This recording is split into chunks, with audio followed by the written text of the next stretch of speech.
Assalamualaikum warahmatullahi wabarakatuh. Di video kali ini saya akan membahas tentang adab murid terhadap guru dan ulama serta adab guru dan ulama terhadap murid.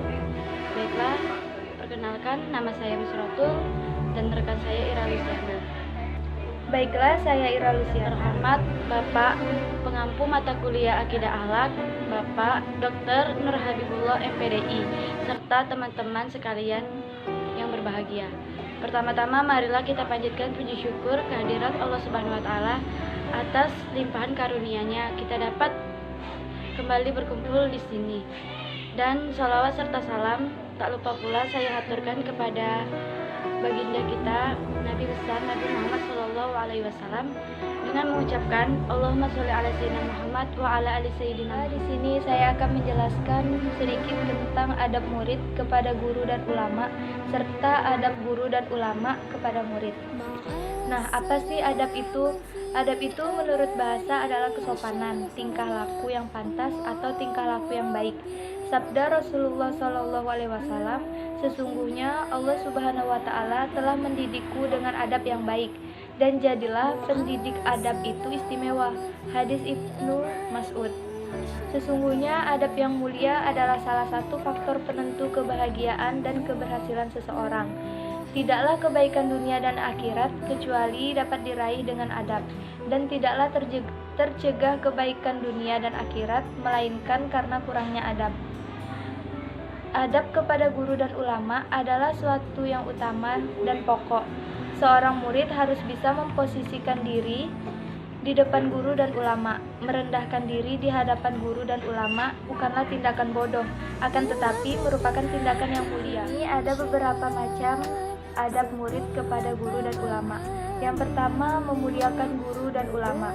Nabi Muhammad SAW bersabda, "Bukanlah termasuk golongan kami orang tidak menghormati orang yang tua, tidak menyayangi yang muda, dan tidak mengerti hak ulama kami."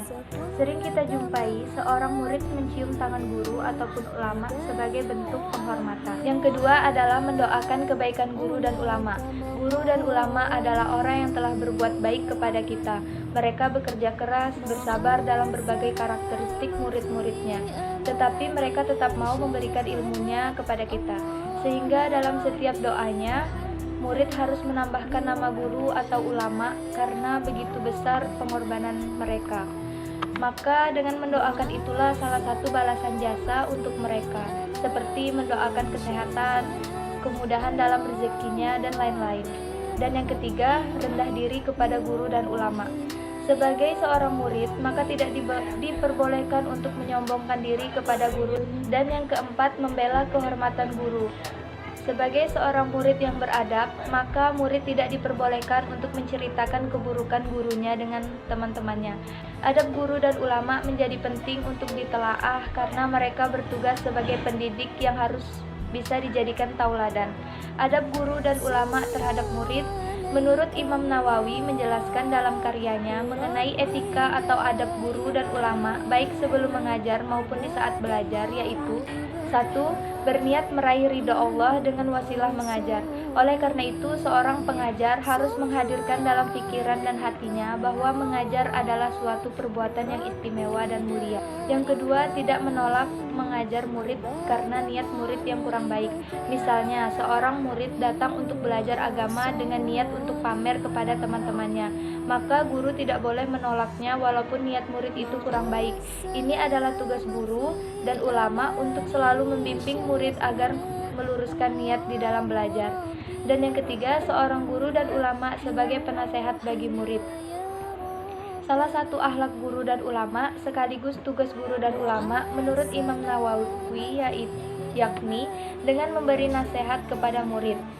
Keempat, mengajar peserta didik atau murid secara bertahap dengan adab yang luhur dan sifat yang terpuji.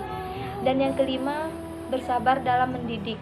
Seharusnya mendidik para pelajar dengan sabar. Selain itu, hendaknya mendidik murid dengan usaha batin maupun di luar batin. Baiklah, itu tadi adalah penjelasan tentang adab murid terhadap guru dan ulama serta adab guru dan ulama terhadap murid.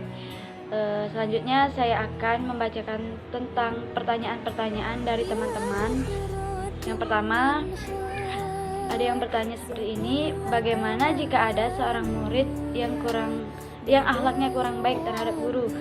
Jadi, jika ada murid yang seperti itu, lebih baik ditegur dengan cara yang baik agar nasihat kita dapat. Nah, selanjutnya ada pertanyaan dari teman kami.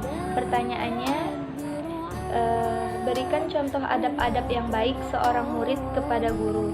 Nah, contoh adab yang baik seorang murid kepada guru itu yang pertama, menghormati guru, yang kedua, mendoakan kebaikan untuk guru, yang ketiga, tidak menceritakan guru di belakang, yang keempat, menegur dan menyapa jika bertemu, dan masih banyak lagi contoh bagaimana kita sebagai thalabul ilmi dapat senantiasa menjaga adab kita. Rasulullah SAW telah menerang tentang Islam, termasuk di dalamnya masalah adab. Seorang thalabul ilmi harus menghiasi dirinya dengan adab dan akhlak mulia. Dia harus mengamalkan ilmunya dengan menerapkan akhlak yang mulia, baik terhadap dirinya maupun kepada orang lain. Yang harus kita lakukan dalam menjaga ilmu yaitu mengikhlaskan niat dalam menuntut ilmu, meminta ilmu yang bermanfaat. Pertanyaan selanjutnya, jika ada seorang murid menyebut gurunya mantan guruku, apakah itu masih dianggap murid tersebut menghormati gurunya? Nah, menurut saya, betapa tidak bermoralnya jika kata mantan guru itu digunakan untuk seorang murid terhadap gurunya, meskipun guru tersebut sudah tidak lagi mengajarnya, padahal ilmu yang telah ditransfer selalu dipakai. Betapa seorang guru itu seolah tidak ada artinya jika kita menggunakan mantan guru, dan itu adalah sikap tidak menghormati guru. Baiklah, ke pertanyaan yang selanjutnya, yaitu dengan pertanyaan, jika ada seorang murid yang bertanya kepada guru, tetapi murid itu tahu jawabannya, sedangkan gurunya tidak tahu, lalu apakah sang murid itu sudah durhaka kepada guru, dan bagaimana menyikapi hal tersebut dengan bijak? Ingat, guru bukanlah manusia yang serba tahu. Jika anak muridnya yang lebih tahu, tidak ada salahnya anak murid tersebut memberi penjelasan. Karena seorang guru pun harus masih belajar, bukan berarti seorang guru itu perlu belajar lagi. Jadi jangan berpatok sama penjelasan guru saja. Apa yang harus kita lakukan ketika bertemu guru di jalan? Nah, yang pertama itu mengucapkan salam, yang kedua menyapa guru, yang ketiga mencium tangan guru yang mahram, yang keempat senyum kepada guru. Nah, pertanyaan selanjutnya, bagaimana cara menghormati guru dalam pandangan Islam? Sama halnya cara menghormati guru seperti biasanya, yaitu mengucapkan salam, menyapa, menyium tangan guru yang semahram, senyum, mendoakan guru, menaati perintah guru.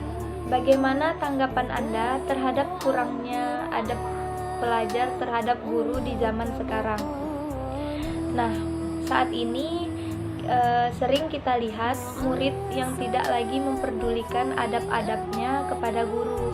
Kebanyakan dari mereka tidak menjaga adab bukan karena tidak mau, melainkan ketidaktahuan tentang ilmu akhlak. Yang mereka tahu bisa saja hanya adab kepada orang tua, sedangkan kepada guru kurang, sehingga tidak sedikit kasus murid kurang adab kepada guru. Nah, tanggapan kami tentang peristiwa itu sangat miris, karena perilaku murid yang seperti ini bisa saja karena mereka kurang perhatian dari orang. Hadis tentang adab murid kepada ulama dan guru. Hadisnya itu Bismillahirrahmanirrahim. Laisa minna malam yuwaqqar kabirona wa yarham sigorona. Artinya, tidak termasuk golongan kami orang yang tidak memuliakan orang yang lebih tua dan tidak menyayangi orang yang lebih muda. Hadis riwayat Ahmad dan Al-Tirmidzi. Dari hadis ini berlaku umum yang mengatakan bukan golongan Nabi orang yang tidak menghormati yang lebih tua. Yaitu berdasarkan keterangan ini maka seorang murid harus beretika kepada gurunya, kepada ulama dengan beberapa hal poin di bawah ini, yaitu menghormati dan menjaga nama baik guru, bersikap sopan di hadapan guru, mencintai guru dan kerabatnya, selalu senyum di hadapan. Seorang guru tewas ditikam muridnya karena tidak terima ditegur karena merokok di lingkungan sekolah.